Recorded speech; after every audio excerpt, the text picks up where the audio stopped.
কেমন লাগতেছে? খুব কম হোটেলে খাই মনে হচ্ছে, কোনো দাওয়াতে আসছে।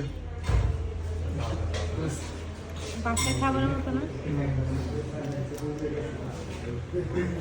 একদম পেট ভরে খাবার খাওয়ার জন্য বাংলা খাবারের কিন্তু জুড়ি নেই, এবং আজকের ভিডিওটা ঠিক তেমনটাই। ওই দিন আমি একদম পেট ভরে খাবার খেয়েছিলাম। এখানে খাবারের স্টার্ট হয় মাত্র 50 টাকা থেকে, এবং সেদিন আমরা চলে গিয়েছিলাম লেমন গ্রাস রেস্টুরেন্টে। অনেকে হয়তো জানে না, লেমন গ্রাসে অনেকে মনে করে শুধু চাইনিজ আইটেমগুলোই সেল করে, এমনটা না। লেমন গ্রাসে কিন্তু এখন থেকে আপনারা বাংলা খাবারও পেয়ে যাবেন। এখানে অনেক অনেক আইটেম পাবেন, সবগুলোর নিচে আপনার প্রাইজিংটা লেখা থাকবে, এবং আপনারা এখান থেকে আপনার পছন্দ মতো আইটেম চুজ করে নিতে পারবেন। আপনার একটা আইটেম দিয়েও যদি খেতে ইচ্ছা করে ওইটাও পারবেন, 10টা দিয়ে যদি খেতে ইচ্ছা করে ওইটাও পারবেন। বাট প্রাইসটা অনেক অনেক বেশি রিজনেবল, মাত্র 50 থেকে 70 টাকার মধ্যে কিন্তু আপনি একটা আইটেম পেয়ে যাচ্ছেন।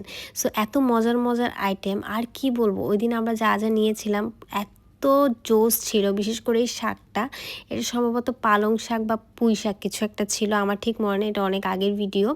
সো পালং শাক বা পুঁই শাক, এটা এত বেশি টেস্ট ছিল, আমরা পুরাই ফ্যান হয়ে গিয়েছিলাম। আর এখানে যে গরুর মাংসের যে কষা ভুনা, মানে গরুর কষা ভুনা যেটাকে বলে, ওইটা নিয়েছিলাম।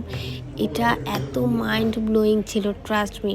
আমরা খুবই খুবই তৃপ্তি নিয়ে ওই দিন ভাত খেয়েছিলাম, আমাদের বিলও অত বেশি আসে নাই। এরপর হচ্ছে আমরা লইট্টা ফ্রাই নিয়েছিলাম, খুবই মজা করে খেয়েছিলাম। So don't miss.